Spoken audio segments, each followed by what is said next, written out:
Olá, bom dia ou boa tarde, dependendo se você já almoçou. Essa é a CNN Brasil e esse é o Agora CNN. Nós vamos juntos até a 1h15 com todas as informações sobre o cenário de guerra no Oriente Médio, as novas ameaças de Donald Trump sobre Cuba e o que acontece aqui no Brasil depois da prisão de Daniel Vorcaro. A gente começa falando sobre o Oriente Médio porque o Irã prometeu responder de forma decisiva a qualquer agressão dos Estados Unidos realizada por meio de bases americanas no Oriente Médio. Donald Trump afirma que não vai negociar até que o país se renda incondicionalmente.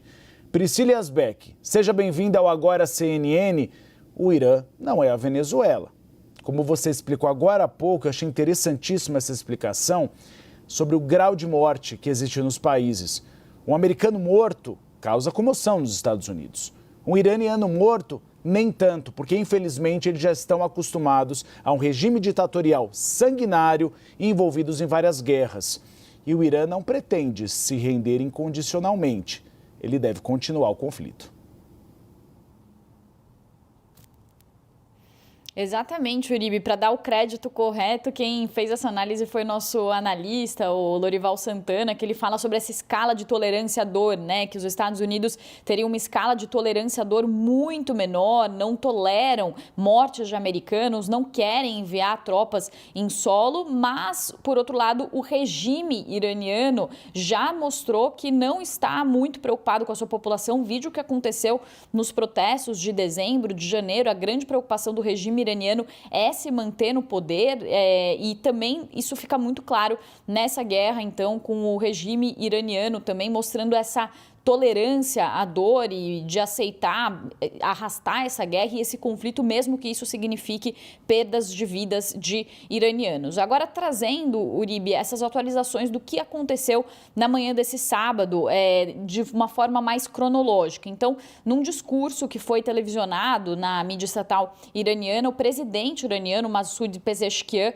pediu desculpas aos países do Golfo, dizendo que Teherã ia deixar de atacar os seus vizinhos, a menos que esses ataques partissem desses países do Golfo. A mensagem dele foi a seguinte, ele falou: eu pessoalmente peço desculpas aos países vizinhos que foram atacados pelo Irã e disse, não pretendemos atacar países vizinhos porque eles são os nossos irmãos. Lembrando que ataques já aconteceram no Catar, no Bahrein, no Kuwait, Emirados Árabes Unidos, Arábia Saudita, houve incidentes também na Jordânia, na Síria, no Iraque e essas até o momento foram as declarações de uma liderança iraniana de mais alto nível até o momento desde o início da guerra. Ele também disse que o Conselho de Liderança do Irã determinou às Forças Armadas que a partir de agora não deve haver mais ataques contra países vizinhos, nem disparos de mísseis, a menos que eles queiram nos atacar a partir desses países. E Masoud Pezeshkian também disse, acho que precisamos resolver isso com diplomacia, em vez de lutar e ter problemas com os países vizinhos. Essa foi a primeira mensagem, então, do presidente iraniano que compõe esse conselho interino que é formado por 3 pessoas, pelo presidente, pelo líder do judiciário, pelo chefe do judiciário e também por um clérigo. Depois disso, o presidente Donald Trump, por volta das 8 horas do horário de Brasília, fez uma postagem nas redes sociais, na Truth Social, dizendo que o Irã estava sendo massacrado e que tanto estava sendo massacrado que o Irã pediu desculpas aos seus vizinhos, se rendeu e falou que essa promessa só foi feita por causa dos ataques implacáveis dos Estados Unidos, então interpretando que a mensagem do presidente iraniano tinha sido uma mensagem de rendição. E nessa mesma mensagem, Donald Trump fala que o Irã não é mais o valentão do Oriente Médio, que agora é o perdedor do Oriente Médio e disse que ele vai entrar em colapso completo. Foi o que disse Donald Trump. Depois disso, agora há pouco, veio uma nova mensagem por parte das lideranças iranianas, que foi emitida pelo vice-chefe do gabinete de Pezeshkian, que é um esclarecimento, e nessa mensagem ele diz que o Irã vai responder de forma decisiva a qualquer agressão vinda de bases americanas, e ele diz que a mensagem do presidente Pezeshkian é clara: se os países da região não cooperarem com o ataque americano contra o Irã vai atacar. Então, dizendo que não seria uma mensagem de rendição quando eles pedem desculpas aos países vizinhos. E um outro ponto ainda, Uribe, é que nessa mensagem que o Donald Trump publicou, ele fala que o Irã será atingido com muita força neste sábado. Ele fala que áreas e grupos de pessoas que não eram considerados alvos até esse momento estão sendo seriamente considerados para destruição completa. E essa fala de Donald Trump, nessa mesma postagem também, que ele falou que o Irã teria se rendido por causa desse pedido de desculpas aos países vizinhos do Oriente Médio, essa mensagem vem depois que o presidente Donald Trump ontem disse que não vai entrar em acordo com o Irã a não ser se houver uma rendição incondicional por parte do Irã. E nessa mensagem que o presidente iraniano fez nesse discurso televisionado, ele disse que os Estados Unidos vão levar os seus sonhos da rendição incondicional para o túmulo. Então, na mesma mensagem em que eles flertam com os países vizinhos e dizem que eles são irmãos e que eles não querem atacar os países vizinhos, apenas se eles forem atacados, só vão contra-atacar se forem atacados, eles também já tinham falado que eles não iam se render. Então, não é uma mensagem de recuo. E é por isso que depois veio esse esclarecimento por parte desse vice-chefe do gabinete de Pezeshkian, dizendo que aquilo não representava uma rendição, já que essa mensagem gerou algumas dúvidas. E aí, só para finalizar, Uribe, depois que houve essa mensagem, com essa ordem por parte de Pezeshkian de não atacar os países vizinhos,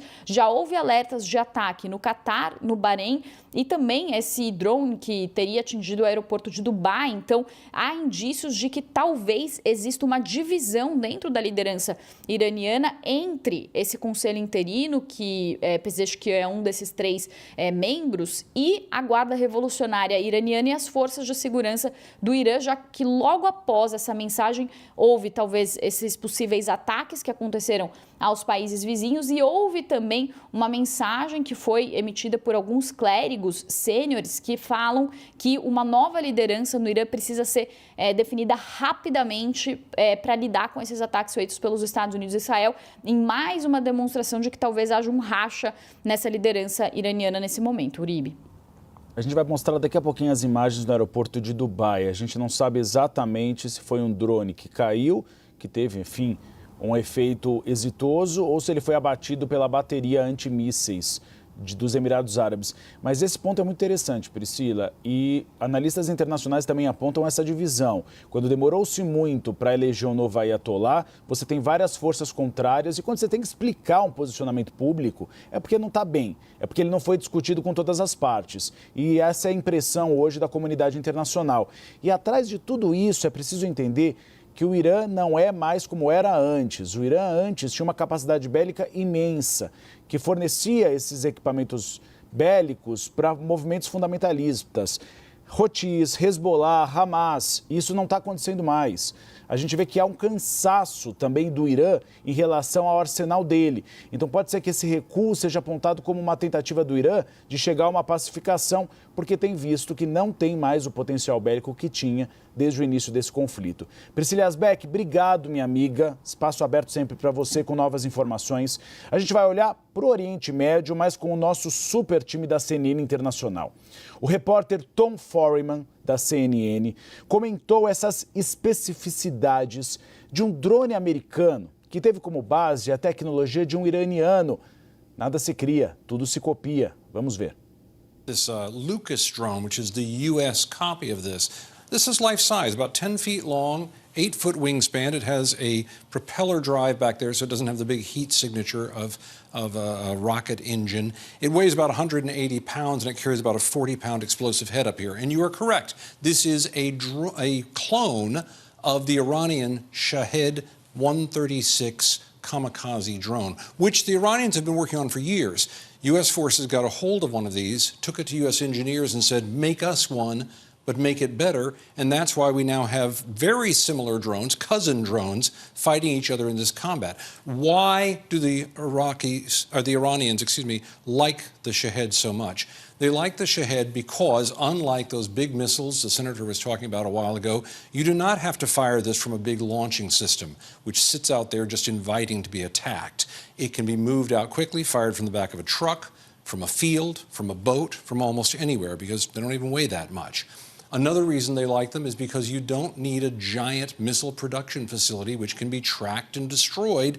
These can be produced in clandestine, small operations all over the country, hard to find, hard to wipe out. Jake? Tom, presumably That makes these weapons much less expensive to produce, as you suggested. Monumentally less. You know, something like a Tomahawk or a cruise missile, you're going to talk about at least $1 million, probably several $1 million. This is about $20,000. So when you start looking at the maps of where strikes have been occurring so far, if you look at those that are from drones, these are missiles and drones here, where a drone strikes, not one has been fired, but a whole swarm has been sent there. That's how the Iranians use these. Sobre a guerra no Oriente Médio, a gente conversa ao vivo com Arthur Igreja, especialista em tecnologia e inovação. Arthur, seja bem-vindo ao Agora CNN. A gente viu agora essa tentativa dos Estados Unidos de copiar uma tecnologia iraniana. Conta pra gente as especificidades de como é o material bélico, pelo que você tem visto, dos Estados Unidos em comparação com o Irã. Obviamente, os Estados Unidos têm uma tecnologia muito mais superior, mas a gente tem visto que ao longo do tempo o Irã também investiu em tecnologia e modernidade em sua bateria bélica.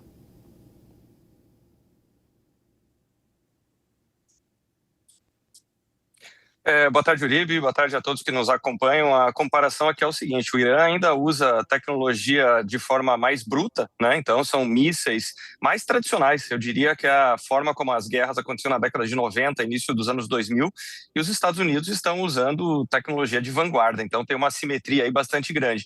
Só que o que é interessante é notar também que do lado do Irã nós temos essas tecnologias que elas são um pouco mais artesanais, são mais baratas, assim como nós vimos no VT agora há pouco, né? Que os americanos acabaram até copiando essa escalada do uso dos drones justamente porque eles são mais baratos, eles podem ser fabricados com muito mais facilidade. Então, eu acho que o grande ponto aqui é essa migração que nós estamos vendo ao longo do tempo, né? Esses drones eram uma novidade algum tempo atrás e agora começam a se tornar praticamente o padrão, né, dessas guerras. Claro que é muito triste falar sobre isso, mas falando friamente aqui sobre a tecnologia empregada, agora, para além do Irã usar os mísseis mais tradicionais e esses artefatos quase de guerrilha, né? Os Estados Unidos estão conseguindo ser muito mais efetivos no campo da inteligência, né? No campo do planejamento. Foi o primeiro grande conflito com o uso intenso da inteligência artificial. Então, volto a dizer, o Irã está com as comunicações desarticuladas, falta de conexão, falta de internet. Isso também já aconteceu em eventos anteriores no Oriente Médio, né? Uso até de rádios e dispositivos que já estão completamente fora do mercado dos consumidores. Então, quer dizer, o ponto é que os países do Oriente Médio, vários deles estão usando tecnologia que é muito antiquada, né? Enquanto os Estados Unidos estão usando o auge da tecnologia, que é justamente a inteligência artificial, especialmente de 2024 para cá. Arthur, eu queria entender como a inteligência artificial tem sido utilizada. Se você tem alguns exemplos da tecnologia agora nessa guerra. E depois eu gostaria que a gente falasse um pouco também do sistema de espionagem e tecnologia de Israel. Eles conseguiram monitorar até as câmeras de rua de Teherã para saber por onde andava Ali Khamenei para fazer aquele ataque certeiro. Pois é, e sabemos agora que esse foi um dos fatores fundamentais para iniciar essa guerra, né? O estopim, o fato de ter esse rastreamento, né? Que até então era muito incerto. Então a inteligência artificial teve um papel absolutamente central aqui. O governo americano tem investido pesadamente, especialmente com o contrato com a Anthropic. Anthropic é a concorrente da OpenAI, né? Da criadora do ChatGPT. Acho que a gente perdeu o sinal do Arthur Igreja. A gente vai retomar daqui a pouquinho. Ele estava explicando exatamente como a inteligência artificial nessa guerra se tornou algo extremamente importante. Acho que é o primeiro conflito armado que a gente tem a inteligência artificial sendo utilizada em larga escala. Agora voltou. Arthur, explica pra gente exatamente, você falava do contrato dos Estados Unidos com a adversária do ChatGPT. Exato, a Anthropic, que é a criadora do Claude, ela tem esse contrato com o governo americano, e a IA teve um papel decisivo na tomada de decisão e na identificação dos alvos. Então tem tudo a ver com a sua pergunta acerca da localização, né, que foi o verdadeiro estopim dessa guerra.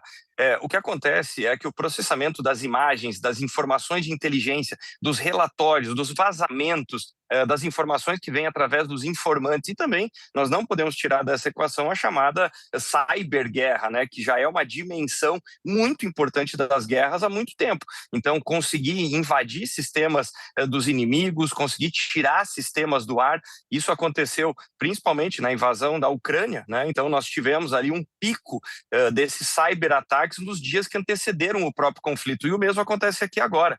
Então, hoje, se você deixa um país ou um grupo armado sem comunicação, eles ficam absolutamente desarticulados, né? Uma forma muito eficaz de causar um ataque. E a IA, ela tem provocado, então tem 2 relatos aqui, um do Wall Street Journal e outro do The Guardian, que é em inglês, dizendo que a inteligência artificial ela tornou o comando de guerra algo que acontece numa velocidade que é praticamente a velocidade do pensamento. Então, o que eu quero dizer? Durante uma guerra, existem esses volumes colossais de informação que antes precisavam ser analisados, isso levava dias, semanas, e aí imagina, você planeja um ataque, você pode ter uma mudança climática, você pode ter uma mudança de contexto, você precisa validar essa informação, e a inteligência artificial, ela tem feito isso em segundos. Então, a principal aplicação é no processamento da informação, por exemplo. A gente perdeu o contato novamente do Arthur Igreja. A gente está falando de tecnologia e a gente vê que a tecnologia aqui no Brasil, pelo menos o sinal aí de Wi-Fi, tem sido difícil. Tomara que a gente consiga mais inovações nesse sentido. Voltamos, Arthur! Que ironia, a gente está falando de tecnologia e a tecnologia aqui nos deixando na mão. Pois é. Mas pode encerrar. Pois é, eu falava sobre a desarticulação da comunicação e foi exatamente o que aconteceu, né? Então, a IA, nesse caso, ela tem sido central na tomada de decisão, no processamento de informação, definição de alvos e tomada de decisão na guerra. Então, é a primeira guerra com a IA ao lado dos comandantes. De uma certa forma, são ataques mortais, obviamente, porque é uma guerra, a gente não pode falar que não são, mas o que eu tenho observado é uma diferença muito grande com os outros conflitos no Oriente Médio, Arthur, não sei se você concorda comigo. Anteriormente, você tinha a guerra total, e aí você fazia vários ataques de bomba. O que eu tenho visto é que a inteligência artificial dos Estados Unidos e Israel tem feito com que os ataques sejam certeiros e localizados. Isso, eventualmente, pode levar ao menor número de mortes em uma guerra. Os primeiros ataques a Teherã, certeiros, Ali Khamenei. Depois, ataques para a Assembleia dos Peritos. A gente não vê aqueles cenários antigos onde você explode bombas em todos os cantos, colocando a população civil à margem desses ataques. Isso pode fazer com que você tenha uma tecnologia um pouco maior de um ataque só entre militares, com um número menor de mortes de civis.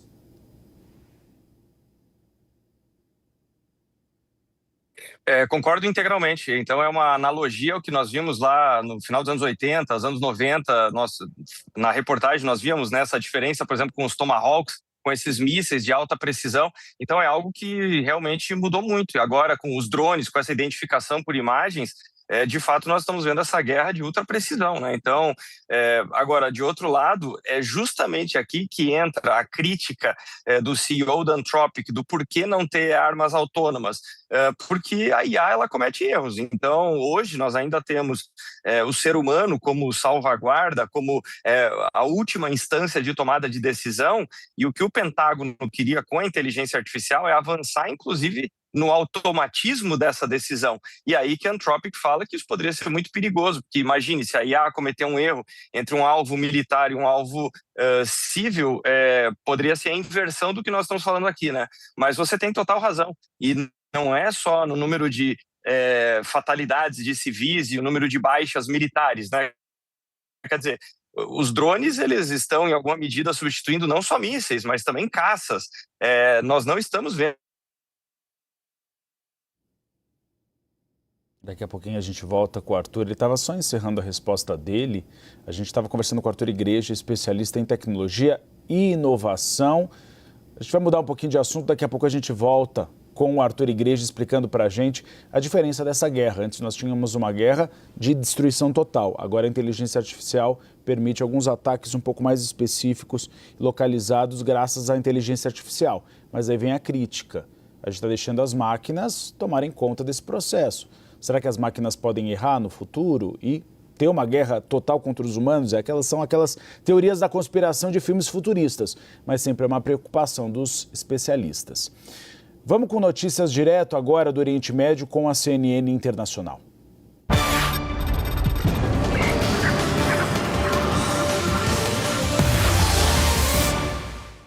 Evidências compiladas pela CNN sugerem que os Estados Unidos podem ter sido responsáveis pelo ataque que atingiu aquela escola de meninas em Teherã, isso ainda no começo da guerra, no primeiro dia dos ataques. 168 meninas morreram nesse bombardeio. Nearly 1 week after a strike killed scores of students in Iran's Minab, it seems more and more likely that the US was responsible.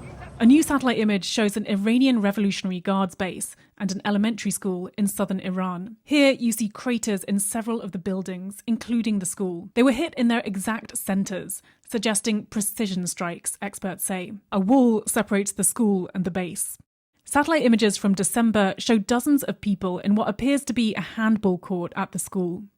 Reuters now reports that US military investigators believe US forces were responsible, though they haven't yet reached a final conclusion.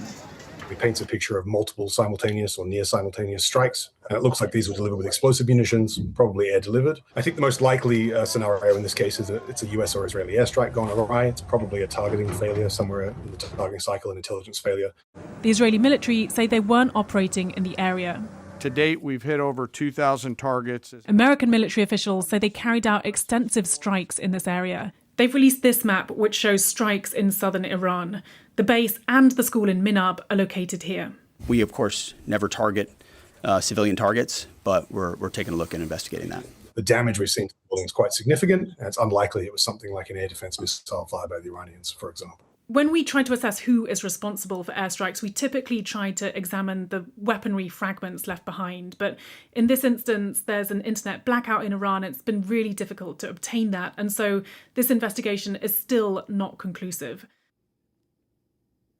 Que havia uma certa teoria da conspiração na internet dizendo que era o próprio Irã que tinha atacado essa escola. Mas agora o bom jornalismo da CNN aponta que as evidências mais fortes é de que certamente foi um ataque americano e não um ataque iraniano. Nós vamos com a nossa conexão agora com a CNN Internacional. A tradução é da Nathalie Grau.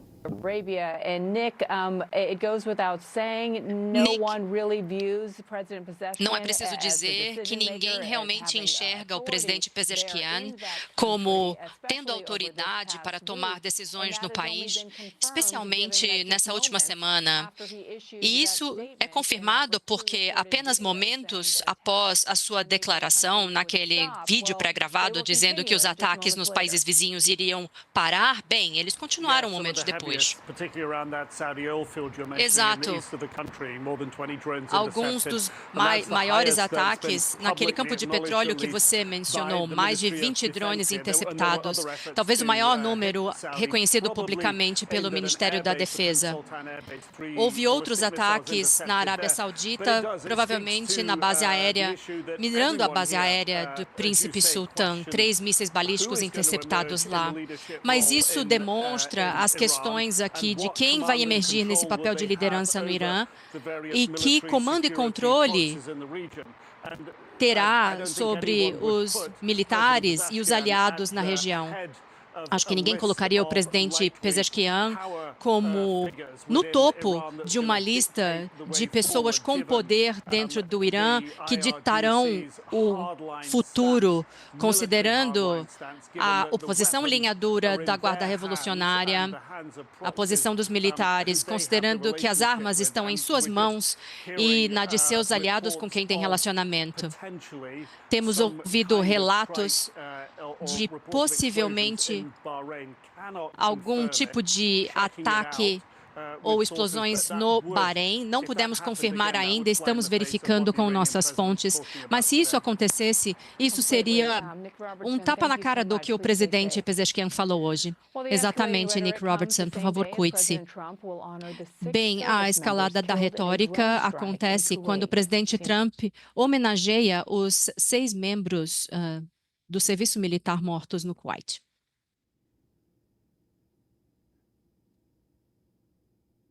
O que a CNN Internacional estava comentando é que houve, então, esse essa dupla opinião dentro do Irã, que a Priscila Yazbek explicava mais cedo, que isso pode denotar uma divisão dentro do regime nesse momento, já que não se escolheu o substituto de Ali Khamenei. Então, que uma parte, o presidente diz uma coisa e talvez o alto clérigo diga outra. Por isso que nós tivemos um aceno de que não haverá mais ataques aos países alinhados aos Estados Unidos e, na sequência, tivemos drones e mísseis sendo lançados. Inclusive no aeroporto de Dubai, a gente vai mostrar as imagens daqui a pouco, tem uma grande coluna de fumaça por lá. É um drone que atingiu o aeroporto, a gente não sabe se atingiu porque foi bem sucedido ou se a bateria antimísseis dos Emirados Árabes conseguiu contê-lo. O nosso correspondente da CNN em Israel, o Jeremy Diamond, mostrou o momento em que projéteis disparados do Líbano atingiram a região norte de Israel. Wow, that was a drone that seems to have just made impact here. There were no sirens warning, but we just heard an explosion right here in Metula. We're right along the Israel-Lebanon border, and we just heard something come in fast over our heads and make impact. Okay, so we're gonna put our vests on now because we just saw not one but two projectiles coming in. Still not clear exactly what that was, but we're now starting to hear the outgoing Israeli fire responding to it. We're just hearing a lot of activity right now, kind of going in both directions, in fact, as this new front in Israel's war with Iran is very much heating up. So that smoke right there just came from Israeli artillery that was being fired from behind us. So it went over our heads.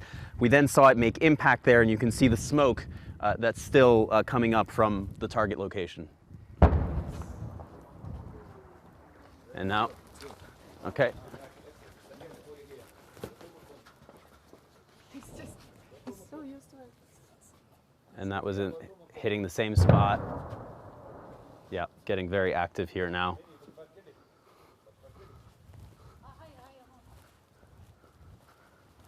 Here too. So we're seeing several areas now in southern Lebanon that are being struck by the Israeli military. And some of those positions that they are hitting are within a kilometer of the Israeli-Lebanese border. And that's significant because all of these positions in the most southern part of Lebanon were supposed to have been cleared of Hezbollah fighters over a year ago. And so the fact that Israel is now having to hit positions so close to its border suggests that Hezbollah is trying to re-infiltrate those areas. And obviously Israel now fighting to try and rid those areas of Hezbollah once again. Essa região é uma das mais perigosas do mundo. A gente tem visto nos últimos meses vários ataques do Hezbollah contra Israel e Israel contra o Hezbollah. Inclusive, o Hezbollah pediu para a população do sul do Líbano deixar o local. Boa parte já foi para o norte por conta da intensificação dos ataques entre os dois grupos. A gente volta a olhar para o cenário daqui a pouquinho da guerra no Oriente Médio, também as ameaças de Donald Trump a Cuba. Mas vamos olhar para a situação no Brasil, porque o banqueiro Daniel Vorcaro passou a primeira noite na penitenciária federal aqui de Brasília. Quem está na frente do presídio de segurança máxima é a repórter Aline Beckett. Aline, sabemos como foi a primeira noite dele, eu soube que ele está isolado, ele tem tido contato apenas com seus advogados, não tem tido visita de familiares. Conta pra gente o que a gente sabe até o momento.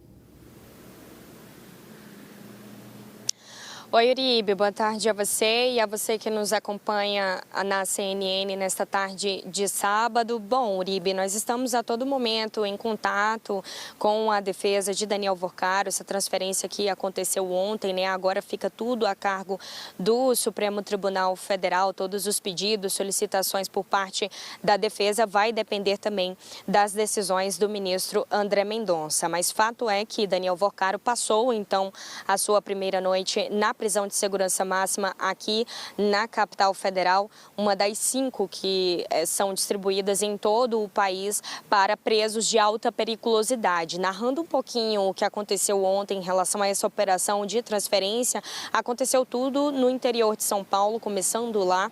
Ele estava preso em Potim, foi transferido, levado, então, melhor dizendo, para um aeroporto em São José dos Campos, onde ele embarcou em uma aeronave da Polícia Federal rumo a Brasília. Chegou aqui na capital federal por volta das 2h30, 3 horas da tarde. Inicialmente, o primeiro procedimento já foi ser encaminhado ao IML, o Instituto de Medicina Legal, para poder fazer então o exame de corpo de delito, um exame de praxe nessas transferências do sistema prisional. Um exame super rápido, ele não chegou a passar meia hora no IML da Polícia Civil aqui do Distrito Federal, no setor policial, e logo após o comboio dele foi direcionado aqui para a prisão de segurança máxima. Ele está isolado, vai passar 20 dias isolado em uma cela de 9 metros quadrados, uma cela que é monitorada pela Polícia Penal. A Polícia Penal foi quem organizou e fez essa transferência, a Polícia Penal Federal, em conjunto com a Polícia Civil, para o exame, também com as operações especiais, a pedido também da Polícia Federal, essa transferência com a determinação do ministro André Mendonça. Então, houve um forte esquema de segurança, um comboio bem grande, muitos carros, então, acompanhando, batedores da Polícia Militar também acompanhando para poder viabilizar o acesso, o deslocamento do aeroporto até o setor policial e depois até aqui a penitenciária federal. E aí eu destaco que essa é a terceira transferência de Daniel Vorcaro depois dessa segunda prisão preventiva dele em mais uma fase da operação Compliance Zero deflagrada pela Polícia Federal. Como eu disse, então, ele vai passar esse período de adaptação, 20 dias nessa cela, e depois ele vai ser direcionado a uma das 208 celas de 6 metros que possuem aqui a penitenciária federal daqui do Distrito Federal de Brasília, né? Então, o isolamento restrito e o controle também é todo muito restrito desse isolamento, controle de comunicação e também de visitas que, como eu disse, elas só poderão ser feitas com a autorização do Supremo Tribunal Federal. Uribe. A gente viu imagens e quando você falava, Aline Becht, da cela. É uma cela muito pequena, tem um local para colocar colchão, uma mesa com banco e o banheiro. É só isso. Depois ele vai ser transferido para um local um pouco maior. Aí vocês têm as imagens. Ali atrás tem um chuveiro e um toalete, uma privada, uma pia.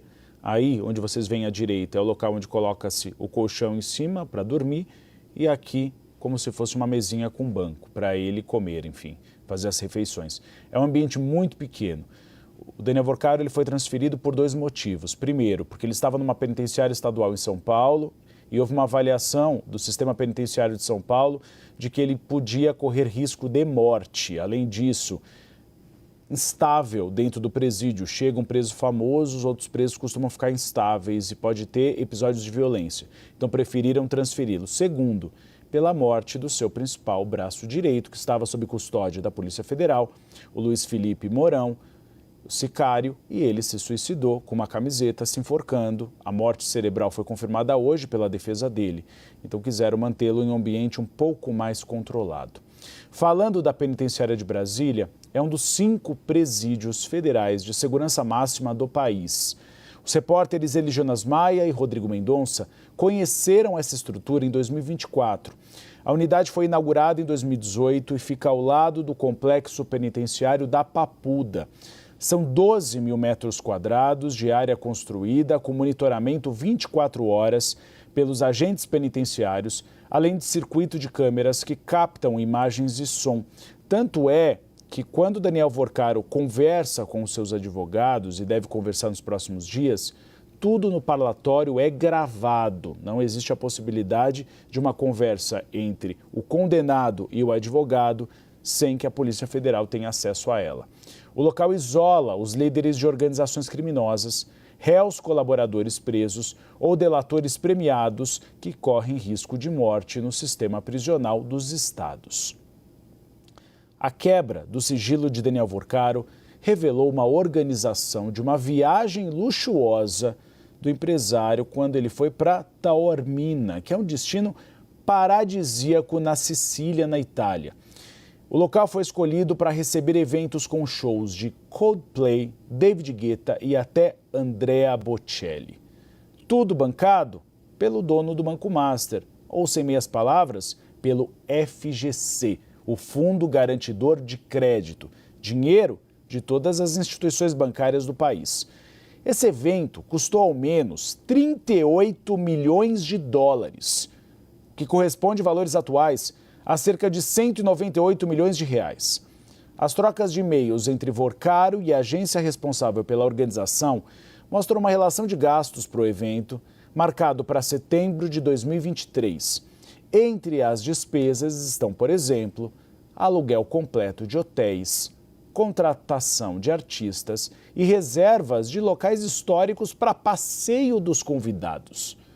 Um documento anexado em um dos e-mails enviados ao dono do Banco Master fala da contratação da banda Coldplay por quase 11 milhões e meio de dólares, dos quais pelo menos 6 milhões e 900 mil foram efetivamente pagos.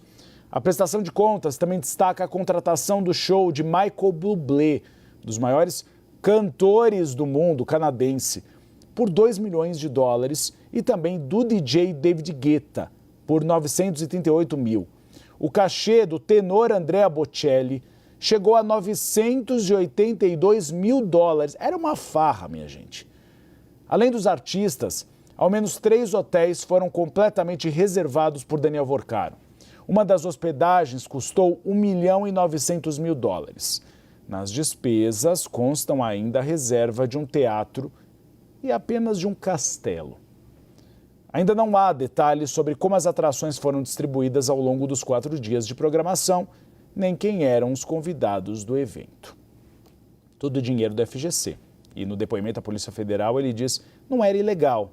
Pode não ser legal, mas era imoral.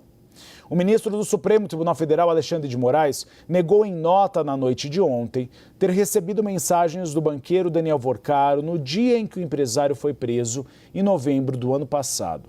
A declaração foi dada após a reportagem do jornal O Globo ter apontado uma suposta troca de mensagens entre os dois, a coluna da Malu Gaspar.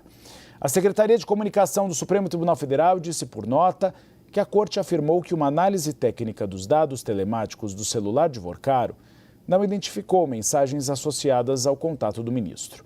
O comunicado diz ainda que os registros examinados indicam que as mensagens de visualização única não estavam vinculadas ao telefone de Moraes nos arquivos apreendidos pelos investigadores. Lembrando, esses arquivos que nós tivemos acesso pela CPMI, mas o print, a conversa de Alexandre com o Vorcaro, isso apenas a coluna de Malu Gaspar teve acesso. O resto da imprensa não teve. A corte disse também que não poderia divulgar o nome do possível destinatário das mensagens por causa do sigilo determinado na investigação. Mas eu apurei junto ao Supremo Tribunal Federal que seria um presidente de um partido e um senador da República, que na verdade as mensagens não eram direcionadas a Alexandre de Moraes.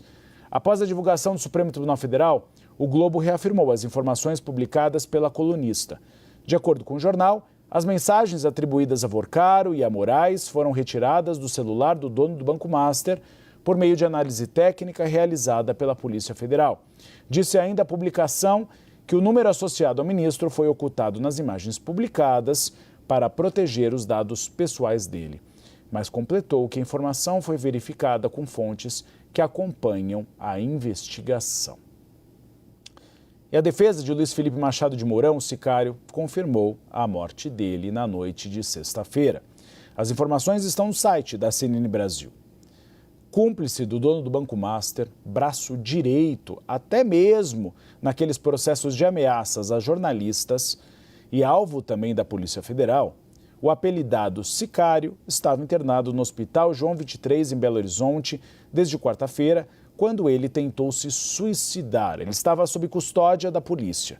Em nota, a defesa afirma que o óbito foi declarado depois do encerramento do protocolo de morte encefálica, que foi iniciado na sexta-feira.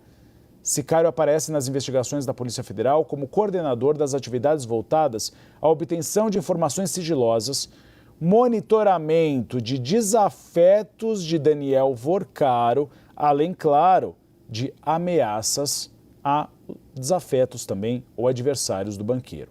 De acordo com as investigações, sicário teria obtido acesso indevido aos sistemas da própria Polícia Federal, do Ministério Público e até mesmo da Interpol e do FBI.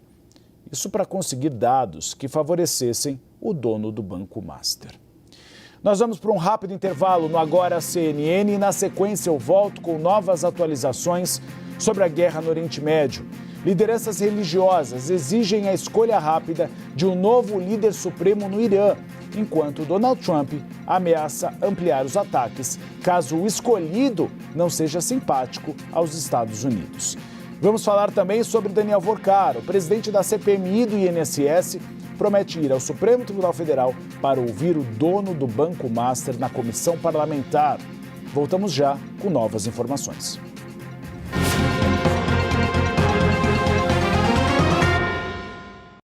A Claro, que leva a nova geração da fibra para o Paulo, é também a Claro, que permite a Laura fazer diagnósticos mais precisos.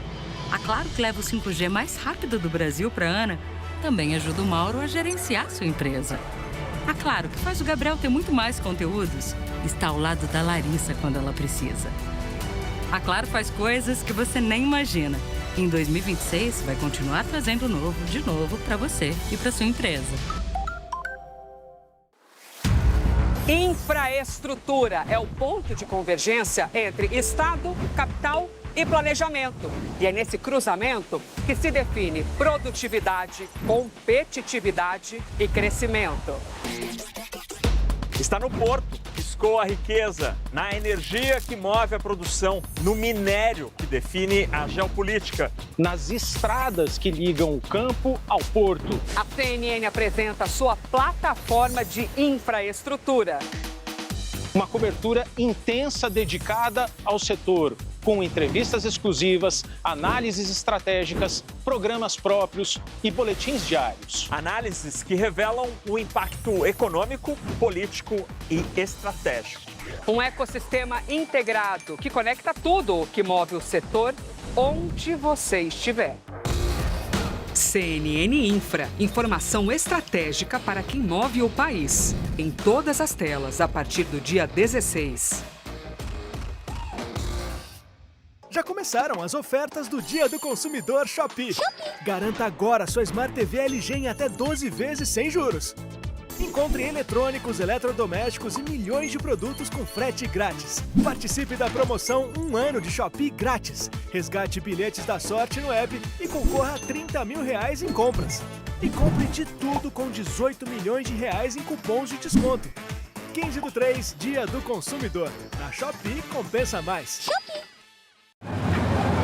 A construção de um jornal começa cedo, compreendendo o que é importante na vida de cada pessoa e para um país, o que merece ser apurado em qualquer lugar.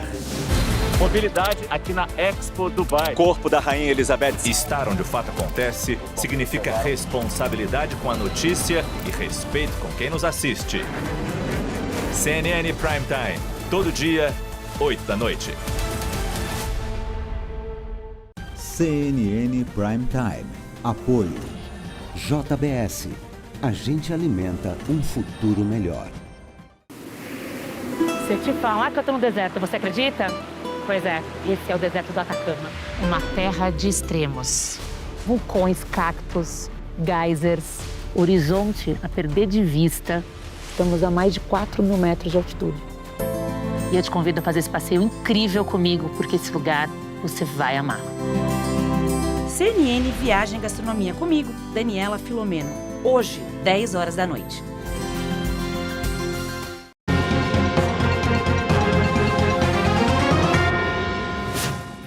Meio de 44, agora a CNN de volta. Vamos falar sobre a situação no Oriente Médio e eu vou convocar a Priscila Yazbek diretamente de Nova York. Porque, Priscila, no Irã, várias lideranças religiosas exigem uma escolha rápida de um novo líder supremo após a morte do Ayatollah Ali Khamenei em um bombardeio de Israel e dos Estados Unidos. Priscila, conta pra gente como está caminhando essa transição. Houve a Assembleia dos Peritos, ela teve de ser evacuada porque houve um ataque dos Estados Unidos e de Israel e agora ficou nessa incerteza. O favorito ainda segue o filho de Ali Khamenei?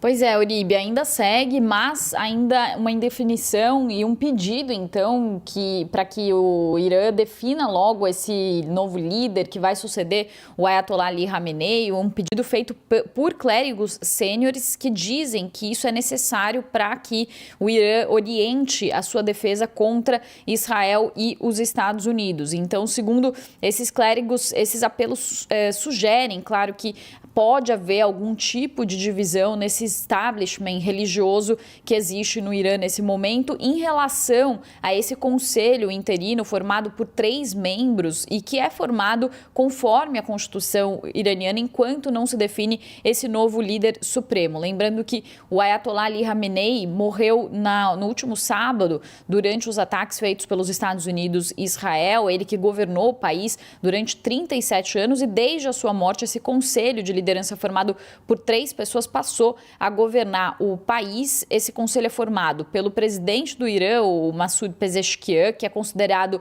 o mais moderado, também pelo chefe do judiciário, considerado linha dura, o Gholam Mohseni Ejei, e também por um clérigo sênior, o Alireza Araf. E aí, quais foram as falas de algumas dessas lideranças religiosas, desses ayatollahs, desses clérigos sêniores, segundo a mídia estatal iraniana? Um deles, o Nasser Shirazi, por exemplo, disse que a nomeação precisa ocorrer rapidamente para ajudar a organizar melhor os assuntos do país. Na semana passada, também 2 importantes autoridades religiosas já tinham emitido decretos religiosos convocando muçulmanos em todo o mundo a vingar a morte de Ali Khamenei. Um outro clérigo também, o Makarem Shirazi, disse que é um dever religioso dos muçulmanos continuar até que o mal desses criminosos seja erradicado do mundo, se referindo aos Estados Unidos e a Israel. E um outro grande ayatollah, o Hossein Hamedani, também pediu aos membros da Assembleia dos Especialistas, que é esse órgão que você citou, Uribe, responsável por escolher o novo líder,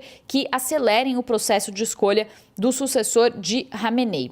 De acordo com as regras que estão estabelecidas na Constituição iraniana, esse conselho de 3 membros ele é sempre formado pelo presidente, um clérigo de alto escalão e o chefe do judiciário, e ele assume temporariamente as funções do líder supremo até que a Assembleia dos Especialistas tome uma decisão. E a Constituição estabelece que esse novo líder supremo deve ser escolhido em até 3 meses, mas por causa da guerra não se sabe exatamente qual vai ser o prazo para que essa Assembleia se reúna novamente, ainda mais diante desses ataques que você citou, Uribe, e levando em conta que a Assembleia é composta por 88 membros e diversas lideranças iranianas foram mortas, seriam mais de 50 até o momento nesses ataques feitos por Estados Unidos e Israel. E o que fontes dizem à CNN é que alguns clérigos, inclusive, já realizaram consultas online sobre o processo de sucessão, e o mais cotado até o momento segue sendo o Mojtaba Khamenei, que é o filho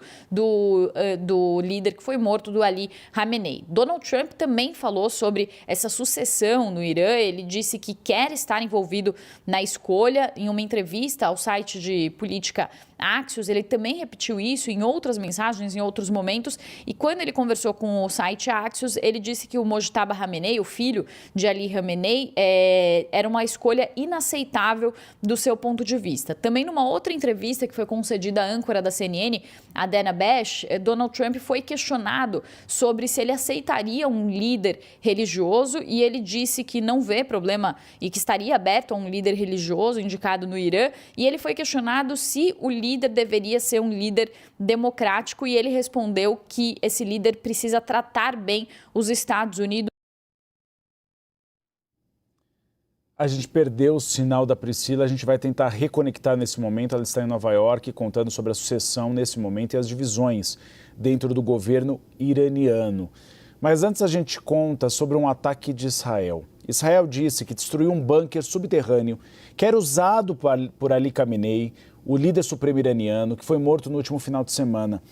E um vídeo que foi divulgado pelas forças israelenses mostra como era esse complexo debaixo da terra. O bunker subterrâneo de Ali Khamenei, o líder supremo do Irã, morto em um ataque conduzido pelos Estados Unidos e Israel, se estende por ruas inteiras no coração de Teherã, a capital iraniana, e inclui diversos pontos de entrada e salas internas para que a liderança do país se reúna. Nesta imagem é possível ver a posição de 2 escritórios presidenciais e, do outro lado, o escritório dos líderes supremos. Na imagem seguinte são mostrados os pontos de entrada para o complexo de emergência. Esses pontos estão espalhados por toda a cidade. No complexo, temos uma visão mais detalhada das instalações. Pela ilustração, é possível ver que o acesso leva a pelo menos 5 níveis abaixo do nível da rua. No último nível, corredores são decorados com imagens de figuras importantes do regime. O longo corredor termina em um local que se parece com uma sala de reuniões. Bem sofisticado. No momento do ataque, quando ele foi assassinado, ele não estava no bunker. Ele estava no complexo da residência oficial fazendo uma reunião com várias lideranças ex-presidentes do Irã. E foi exatamente pela ciência dessa reunião que os Estados Unidos deram autorização para Israel atacar, porque sabiam que ele estava em uma estrutura que podia, enfim, ser penetrada, danificada. E exclusivo. O presidente americano Donald Trump concedeu mais uma entrevista à CNN em meio à guerra no Oriente Médio. Trump disse que os Estados Unidos estão indo muito bem, obrigado, no conflito e que a escolha do próximo líder supremo vai funcionar como foi a escolha na Venezuela de Delcy Rodrigues. Ele disse por telefone à âncora da CNN, Dana Bash, que relatou os destaques da conversa. Broadly speaking, he insists that on a scale of 10, with 10 being the best, he thinks that the war is, I would say, at 12, maybe 15. He said that the U.S. Is doing very well militarily, quote, better than anybody could have dreamed. He said that he rebuilt the military in his first term. He's using it in his second. And then he quickly turned to Cuba. He said, without being asked, Cuba is going to fall pretty soon, by the way, but Cuba is going to fall. They want to make a deal so badly. And I asked, how so? He said, they want to make a deal, so I'm going to put Marco over there, and we'll see how that works. But we're really focused on this one now, meaning Iran. We've got plenty of time on Cuba. Just more quickly on, obviously, what's going on with Iran. And you were just talking about this with our colleagues in the region. I asked about rising gas prices, and he said, that's all right. It'll be short term. It'll go way down very quickly. And I said, well, they're pretty high now. And he said, no, they're not. They're up a little bit, not much, but it'll drop to record lows. And so I asked, well, does this mean that you're going to figure out the Strait of Hormuz soon? Again, something you were just talking about. He said, quote, it's already figured out. We've knocked their Navy because, you know, when you knock out the Navy, they can't do what they wanted to be able to do. The Navy is almost, he said, we just hit the 25 mark. Can you imagine that? Big ones. 25 ships are down. We're doing very well. And John, just real quick, I also asked about the Gulf countries being hit. He said they're doing unbelievable and they're fighting. They, meaning Iran, made a terrible mistake when they attacked them. The UAE is freezing the assets, and they have the assets, all of them, and they got hit enough where they were going to freeze them. They're brave people. I do want to tell you one other important thing that he discussed with me, and it was about a 5-minute discussion, and that is who the next leader of Iran will be. You know, he told our colleague Barack Ravid yesterday that he had like 3 people in mind and that he wants to pick the person. And I asked him about that. I said, how's that going to work? And he said, it's going to work very easily. It's going to work like it did in Venezuela. We have a wonderful leader there. She's doing a fantastic job, and it's going to work like that. And I said, okay, but are you okay with having a religious leader again, a different Ayatollah? And he said, well, I may be. I mean, it depends on who the person is. I don't mind religious leaders. I deal with a lot of religious leaders, and they're fantastic. And then he went on to say, I'm saying there has to be a leader that's going to be fair and just, do a great job, treat the United States and Israel well, and treat other countries in the Middle East. They're all our partners. So that was the gist of our discussion on the war and where he thinks they are and what the impact is having when it comes to gas prices. Vamos voltar a falar com a Priscila Asbeck, a gente reconectou com ela lá em Nova York. Priscila, gostaria que você terminasse a sua análise sobre a sucessão no Irã, mas também nos atualizasse sobre um discurso de Donald Trump feito agora há pouco em um evento nos Estados Unidos. Ele disse que em 3 dias atacou 42 navios iranianos e que quer evitar a morte de mais americanos nesse conflito armado.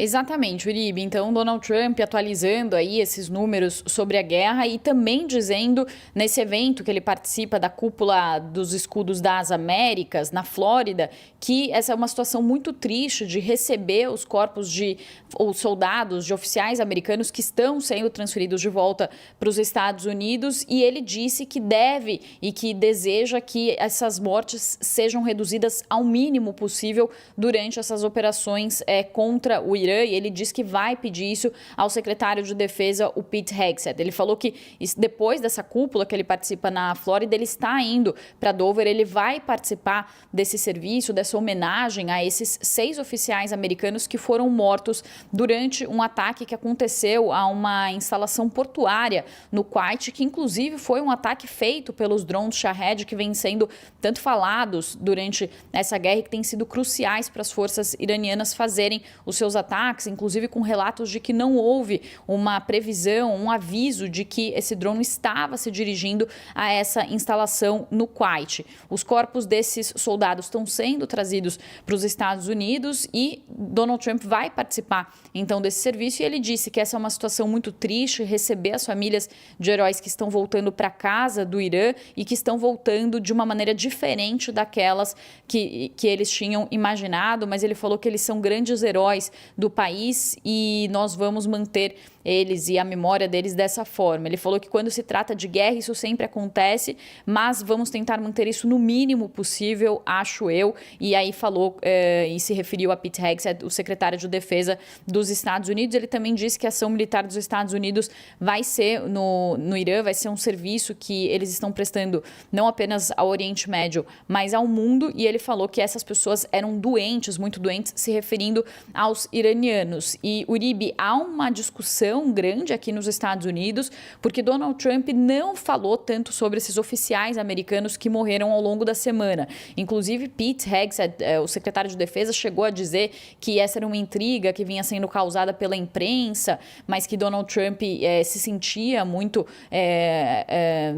que tinha prestado as suas condolências, mas o que muitas pessoas falaram é que Donald Trump, nas suas primeiras falas, logo depois dos ataques e logo depois que haviam sido confirmadas inicialmente aquelas 4 primeiras mortes e depois a morte de mais 2 americanos que não resistiram aos ferimentos, Donald Trump chegou a fazer aquele evento, que foi um evento, inclusive, com empresas de tecnologia. Ele chegou a falar de vários assuntos, falou do salão de baile da Casa Branca e não fez ali uma longa referência ou uma homenagem a esses americanos nesse momento. Depois dessa crítica muito forte, sua equipe tentou falar ali que Donald Trump estava, assim, muito sensibilizado pela morte de americanos, mas o que eles vêm repetindo é que essas mortes acontecem e acabam sendo uma consequência muito trágica dessa operação que tem esse objetivo maior, que seria livrar os Estados Unidos e o mundo desse mal e dessa perversidade dos iranianos. É isso e é esse o discurso que Donald Trump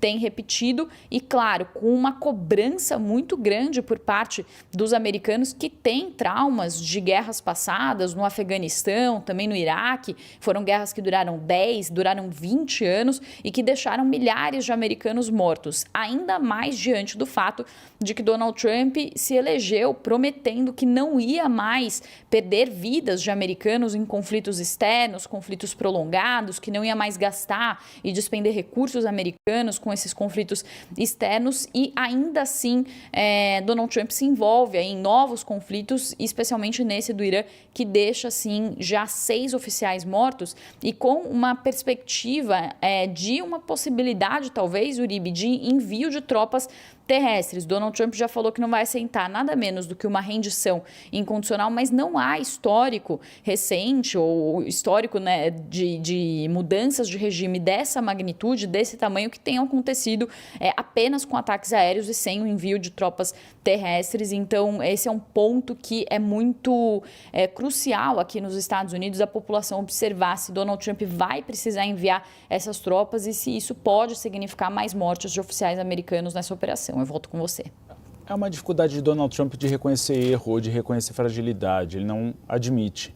Tanto é que ele demora para reconhecer a morte desses americanos e fazer condolências a eles. Mortes acontecem na guerra, eles são soldados. Mas nem isso ele consegue tratar com uma certa naturalidade. É como se ele sempre estivesse certo e todo mundo estivesse errado. Então é uma dificuldade muito grande dele que a gente vê histórica. O próprio livro dele, A Arte da Negociação, fala disso, de nunca reconhecer nenhum erro ou nenhum ponto fraco. E a gente não está falando só da morte desses americanos. Se realmente for para o conflito de intervenção terrestre, aí sim o cenário é muito diferente. E mais do que isso, o fechamento do Estreito de Hormuz impactando na inflação interna dos Estados Unidos, da gasolina. E preço da gasolina aumentando interfere no preço do alimento, por causa da logística de transporte. Então não é um cenário muito bom para ele neste momento com a população americana. Obrigado, Priscila, pelas informações. A gente falou agora um pouco sobre aquele ataque em Dubai. Pois bem, um novo ataque foi registrado na manhã de hoje, ali nos Emirados Árabes. A gente tem imagens, inclusive. Elas foram divulgadas nas redes sociais e mostram um momento que um drone atinge uma área próxima ao aeroporto. Olha, é uma explosão e a coluna de fumaça subindo. Dubai, a gente está falando de uma das maiores cidades dos Emirados Árabes Unidos, e esse é o maior aeroporto da cidade. Não está claro ainda se esse impacto da explosão foi causado por uma interceptação do drone, por uma bateria antiaérea, ou pela própria munição usada no bombardeio, ou seja, que o drone foi bem sucedido. O episódio eleva a tensão no Golfo Pérsico em meio à série de ataques que marca a segunda semana do conflito. Horas antes, como a Priscila Yazbek trazia, o presidente do Irã pediu desculpas aos países vizinhos pelos ataques do Irã nos últimos dias. Em mensagem divulgada pela televisão estatal, o líder Massoud Pezeshkian afirmou que Teherã não realizará novas ofensivas na região do Golfo Pérsico, a menos que o país seja atacado. E aí, outras lideranças religiosas do Irã foram na linha contrária, o que mostra que a gente tem ali um choque de visões dentro do Irã diante do cenário de crise e também das baterias de mísseis e drones iranianos não estar como estava antes, já está bastante danificada. Em entrevista à CNN, a Priscila Caneparo, pós-doutora em Direito Internacional e professora na Washington e Lincoln University, analisou com o momento atual do conflito no Oriente Médio. Segundo ela, a estratégia do Irã é arrastar a guerra para que o governo de Donald Trump seja pressionado. A questão dos drones e a questão de prolongar essa guerra na perspectiva de conseguir abater, fazer com que os Estados Unidos tenham mais tempo e mais dinheiro investido, vai pressionar inclusive a sociedade dos Estados Unidos para ter um afastamento desses movimentos no Oriente Médio contra determinados governos, obviamente ditadores, mas contra determinados governos, e também fazer com que a popularidade do Donald Trump caia. O que é interessante, obviamente, para o governo do Irã, porque ele não tem um bom relacionamento histórico, desde a era Trump 1, com os ayatollahs. Então, isso é uma estratégia do Irã, arrastar a guerra com esses drones, justamente para falar, olha, eu ainda estou sobrevivendo e vocês vão ter que manter essas ações militares, mas a gente sabe que a premissa do Donald Trump, ou pelo menos o que ele falou, era que essa guerra seria uma guerra pontual. Começou com alguns dias, depois foi para 5 dias, depois foi para 2 semanas e agora a gente já está em 4, em 5 semanas. Então, isso é uma estratégia iraniana, justamente para acabar com os Estados Unidos prolongando essa guerra, que é justamente o que o Trump não queria, e também fazer com que os Estados Unidos gastem mais dinheiro, pressionando a opinião pública interna. Então, são pontos que a gente tem que observar, e a grande discussão é, a gente sabe que o Irã é o segundo maior exército do Oriente Médio, mas a pergunta que fica é, são drones extremamente complexizados, extremamente tecnológicos. Será que foram produzidos pelo Irã? há indícios que, de fato, existe um regime de colaboração com a Rússia aí, né? Uma retroalimentação em capacidade nuclear. Então, eu sigo um outro ponto, além de todos esses que eu já destaquei, para a gente também observar nos próximos dias esse debate, da onde vêm esses drones do Irã. Israel, inclusive, ameaçou o Líbano, dizendo que o país vai pagar um preço muito alto se não desarmar o grupo fundamentalista Hezbollah. O ministro da Defesa israelense afirmou que Israel não tem reivindicações territoriais contra o Líbano, não pretende anexar nenhum território libanês, mas que não permite uma situação em que pudesse haver disparos contra o país a partir do território libanês. Lembrando que o sul do Líbano é tomado pelo Hezbollah. Durante a noite, helicópteros israelenses desembarcaram no leste do Líbano para uma operação militar. O Hezbollah afirmou que disparou contra as tropas e Israel disse que nenhum soldado ficou ferido. Pelo menos 41 pessoas morreram, incluindo 3 soldados libaneses, nas últimas 24 horas em ataques israelenses no leste do Líbano. E voltando para o Brasil, o presidente da CPMI do INSS, o senador Carlos Viana, disse hoje que pedirá ao Supremo Tribunal Federal o depoimento do banqueiro Daniel Vorcaro na comissão parlamentar que apura fraudes em benefícios de aposentados e pensionistas. É mais um capítulo na tentativa de ouvir publicamente Daniel Vorcaro. Aline Beckett, que está na frente da penitenciária federal onde o Daniel Vorcaro está preso neste momento. Aline, você trouxe essa informação mais cedo. Para explicar para a audiência rapidamente, eles tinham aprovado, havia já autorização para que ele prestasse depoimento. Mas aí houve a nova operação da Polícia Federal e ele foi preso. E ele está preso em regime fechado, não é mais em prisão domiciliar com tornozeleira eletrônica. A situação muda bastante.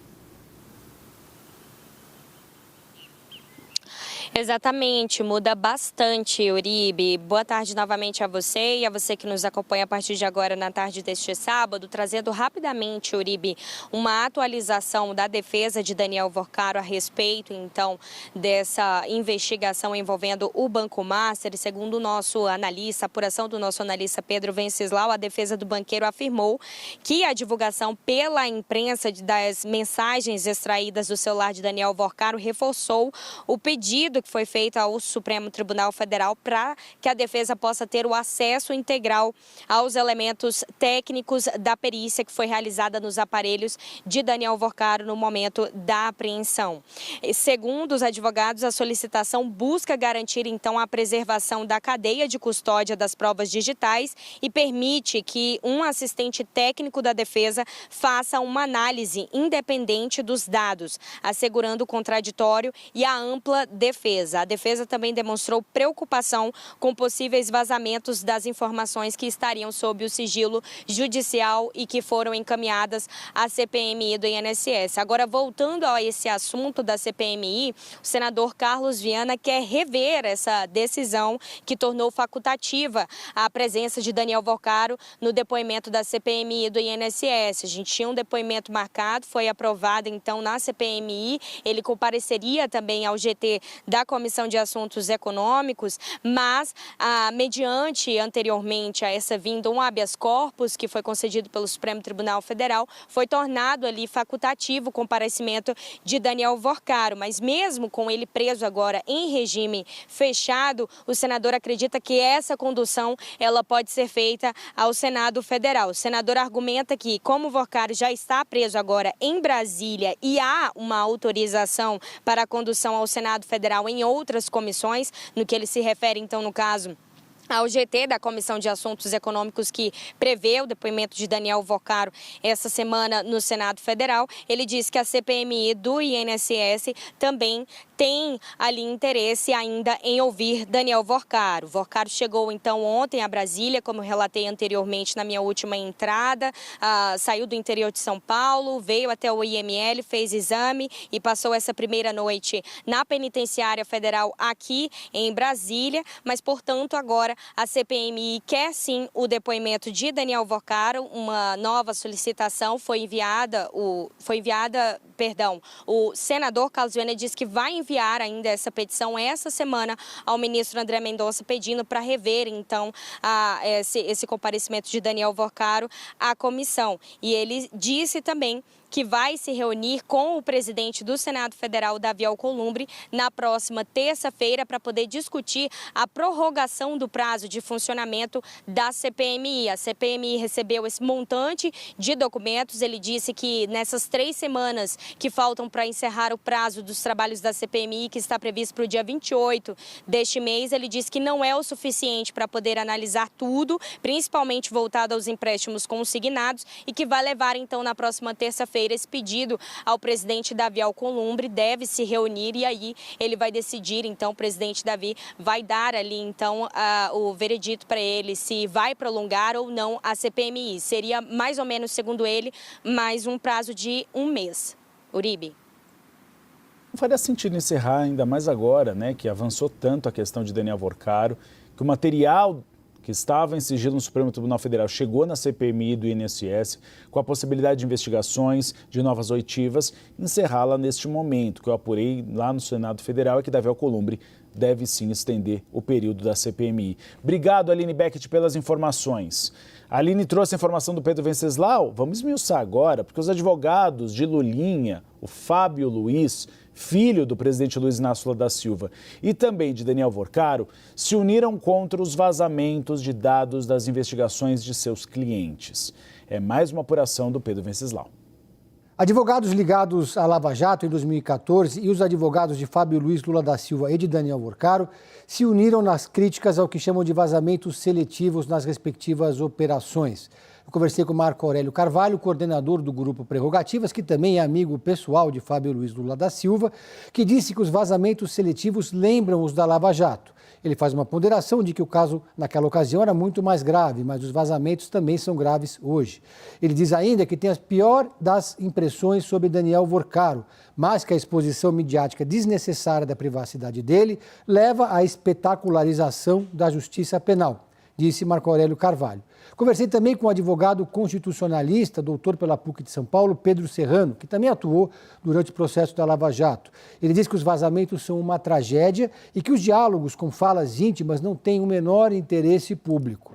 No caso da defesa de Fábio Luiz Lula da Silva, conversei com Guilherme Sugimori, que é o advogado do filho do presidente da República. Ele classificou os vazamentos como gravíssimos, reiterou que eles acionaram o Supremo Tribunal Federal, o Ministério Público e a Polícia Federal para que apurem esses vazamentos, criticou o que ele chama de politização da investigação e disse que os dados sigilosos que deviam estar sob a guarda da CPMI acabaram chegando até a imprensa antes que a defesa tivesse acesso. E, portanto, quando eles receberam as informações, não havia como fazer uma defesa. Conversei também com a defesa de Daniel Worcaro. Eles reiteraram que acionaram o Supremo Tribunal Federal, também questionando e pedindo uma investigação sobre a quebra de sigilo.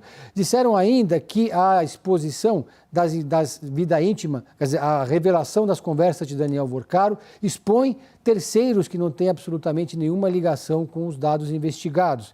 E os 3 advogados, aliás, disseram que não estão questionando o trabalho dos jornalistas, que eles consideram absolutamente legítimo, mas sim a falta de cuidado com as informações que deveriam ser preservadas. Já o ministro André Mendonça, do Supremo Tribunal Federal, ele determinou que a Polícia Federal investigue o vazamento de dados da investigação sobre o banqueiro Daniel Worcaro. As informações são da nossa analista Jussara Soares. O ministro André Mendonça, do Supremo Tribunal Federal, determinou a abertura de um inquérito para apurar o vazamento de dados de Daniel Worcaro, dono do Banco Master. A decisão atende a um pedido da defesa do banqueiro que alegou divulgação indevida de informações extraídas de celulares apreendidos na investigação, após o conteúdo ter sido compartilhado com a CPMI do INSS. Mendonça determinou que a Polícia Federal identifique quem tinha responsabilidade pela guarda dos dados sigilosos e pode ter permitido o vazamento. O ministro afirmou ainda que a quebra de sigilo não torna as informações públicas. O compartilhamento dos dados de Worcaro com a CPMI do INSS foi autorizado por Mendonça em 20 de fevereiro, revertendo uma decisão anterior do ministro Dias Toffoli, que era relator do caso Banco Master e havia barrado esse acesso à CPMI. Bem, após a repercussão dessas mensagens, a Polícia Federal afirmou que não editou conversas nem incluiu dados da vida privada nos relatórios da Operação Compliance Zero. Segundo a Polícia Federal, apenas informações relevantes para a investigação foram incluídas nas peças de polícia judiciária. A PF também disse que não manipula nem seleciona trechos de conversas extraídas de equipamentos apreendidos. A Polícia Federal pediu ao STF a abertura também de uma apuração sobre eventual divulgação indevida de informações sigilosas. O Agora CNN fica por aqui. Vocês acompanham o WW com a apresentação do nosso grande analista, o Caio Junqueira. A gente segue acompanhando a guerra no Oriente Médio, os desdobramentos da operação contra Daniel Vorcaro e volta daqui a 1 hora em um boletim de informações. Pense bem, pense CNN. Um ótimo sábado para você e para sua família.